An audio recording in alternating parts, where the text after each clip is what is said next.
to frighten and threaten women who are simply speaking out on women's issues. She says his veiled threats are a shame to the military and the Philippine Military Academy. Hontiveros added that she would hold Parlade accountable at the next Commission on Appointments hearing, which military officers need to hurdle to confirm their promotions. The lawmaker also urged Soberano and Gray to continue speaking up on women's issues to embolden more girls to stand up to injustice. Recall that Parlade advised Soberano to dissociate from progressive women's group Gabriela or end up dead. In an interview with 1PH's Sa Totoo Lang, Gabriela Party List Representative Arlene Brosas pointed out the dangers of getting red tagged. She says that citizens identified with the armed movement become targets of state-sanctioned violence and human rights violations like extrajudicial killings and arbitrary arrests. She added that being associated with groups from the Makabayan bloc does not automatically link one person to the Communist Party and its armed wing. Actually, yan palagi naming naririnig yan eh. Sinasabi nila na legal front. Actually, it's a term coined by the military. Hindi po kasi, in fact, yung 20 years namin na paglilingkod sa bayan will attest to that. Dahil napakarami po nating batas na naipasa, Magna Carta of Women, naipasa po natin yung anti-violence against women and children over the years, 2001, 2004, 2007, 2009, hanggang ngayon po, no, na panahon ko ay nakakapagpasa pa tayo ng mga amendments sa batas, sa anti-rape amendments at saka anti-vowsy. So, hindi po. And local church officials are clarifying the Pope's endorsement of civil unions, saying this does not change any official teachings of the church. Speaking with One News's The Chiefs, CBCP Public Affairs Secretary Jerome Ceciliano said that church doctrines need to go through a thorough and meticulous process before being altered. Furthermore, he claims that the Pope's latest remarks, where he seemingly endorsed civil unions between same sexes, are nothing but a commentary on a purely civil issue. Sa sinabi naman kasi ito ng Santo Papa, wala naman ito magiging impact din sa long-standing teaching ng simbahan. So it won't affect the doctrine of the church. The doctrine of the church remains the same. That marriage is between a man and a woman. That's the doctrine of the church. He was merely commenting on a very civil issue. UST theology professor Warren Mañeja shares these sentiments. In an interview with Sa Totoo Lang, he reiterated that despite the doctrine of papal infallibility, the Pope's pronouncements cannot be taken as gospel truth because it was said in a documentary and not an official statement. He said church officials are now waiting for clarification from the Vatican or Pope Francis himself as to how these remarks figure in the church's official doctrine. Nung nagsalita po si Pope Francis, nagsalita siya as a person being interviewed, not as an official statement or an official teaching of the Catholic Church. Kaya right now, kaya marami po kayo maririnig ng mga church officials na pag-aaralan pa. Kasi kahit po kami, no, pinag-aaralan namin kung ano yung magiging impact nitong sinabi ni Pope Francis. As of the moment, we are waiting for an official pronouncement from the Church. We are waiting for an official announcement na magka-clarify po ng sinabi niya. And 3 out of 5 Filipinos think the actions employed by the public transportation owners to prevent the spread of COVID-19 are adequate. In an SWS survey conducted last month, only 27% believe that the effort of public transport operators in preventing the spread of the virus among their drivers and passengers are inadequate. 13% remain undecided on the matter.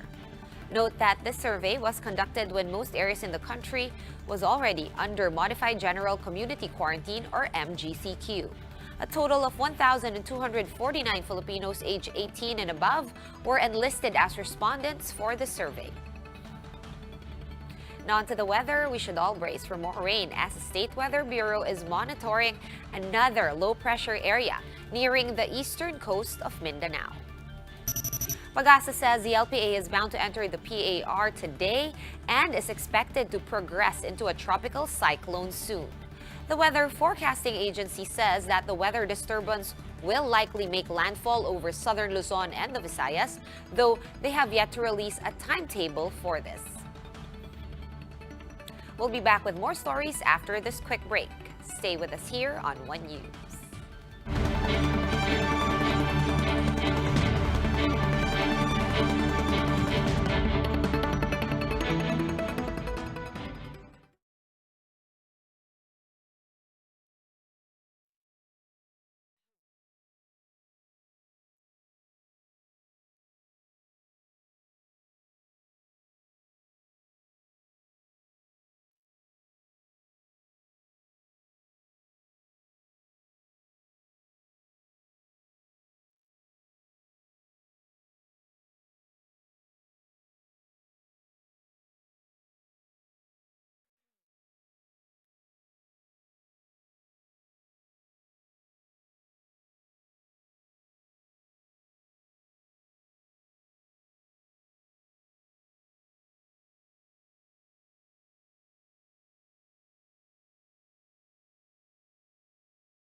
You're still watching One News Now. I'm Sean Yao. As the Quiapo Church increases seating capacity, devotees of the Black Nazarene are informed that next year's traslacion might not happen as planned. To give us the details, Justine Punsalang joins us live from Quiapo. Justine, will there be a traslacion 2021 or will there not? Sean, just minutes after the second Mass here in Quiapo Church this morning, the Manila LGU announced that the Traslacion 2021 is cancelled. In a statement, Manila Mayor Isko Moreno asks the public's understanding as they decided to prioritize health protocols over upholding decades of religious tradition. The mayor explained that it is almost impossible to implement social distancing during Traslacion, where millions of barefoot Filipinos fight for a chance to get near the image of the Black Nazarene. He pointed out that COVID-19 is transmitted through droplets, which means it's a bad idea to let devotees stand very close to each other during the procession. Mayor Isko is also asking devotees not to hold processions on their own. He explained that authorities might not be able to manage the crowd attending these processions. While Quiapo Church Rector Monsignor Hernando Coronel is saddened by the cancellation of the Traslacion, he said that it is for the best of the Black Nazarene's devotees. However, he assures the public that they are working out ways to continue with the feast without the transfer of the image from Quirino Grandstand to Quiapo Church. Among the recommendations to the IATF is that they will be bringing the replica image of the Black Nazarene to different churches in Metro Manila so that devotees will no longer have to go to Quiapo Church. For Quiapo Church, on the other hand, they will be displaying the image at the canopy of the church where devotees can have a view from the Plaza Miranda. Meanwhile, devotees of the Black Nazarene understood the reasoning behind the cancellation of the procession. They say devotion is not measured whether they are able to touch the image, but with their relationship with God and their service to others. Meanwhile, Sean, today is the first day wherein the sitting capacity in Manila churches is increased to 30%. And visibly, here in Quiapo Church, the increase in the sitting capacity lessened the number of devotees flocking the other streets or the side streets in the premises or the perimeter of Quiapo Church.